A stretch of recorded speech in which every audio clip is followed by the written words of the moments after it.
लातूरकडून नांदेडकडे जाणारा हा महामार्ग आहे आणि या महामार्गावर मांजरा नदीच्या पात्रावर उभारण्यात आलेला हा पूल आहे, ज्या पुलावरून एका अज्ञात युवकानं उडी घेत आत्महत्या केलेली आहे। आपण जर लक्षात घेतलं तर लातूर शहर आणि लातूर तालुक्यातली गेल्या 24 तासातली ही दुसरी आत्महत्या आहे।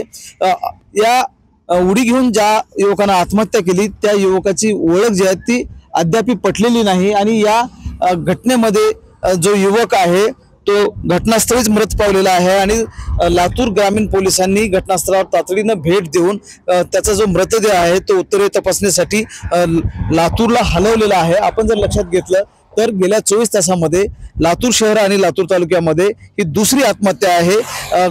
डी फार्मसीच्या एका विद्यार्थ्यानं लातूर शहरामध्ये जो भाड्याने खोली घेऊन शिक्षणासाठी राहत होता त्यांनी आत्महत्या केलेली होती आणि त्या घटनेला 12 तास उलटले नाहीत तोच भातखेडच्या या पुलावरून एका युवकानं उडी घेऊन आत्महत्या केलेली आहे।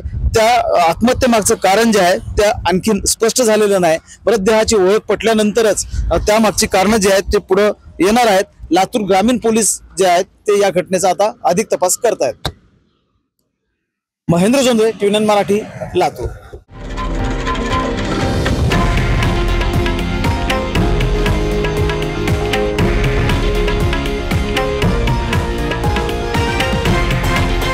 हे आहे देशातील नंबर 1 न्यूज नेटवर्क आणि आपण पाहत आहात TV9 मराठी, एकमेव।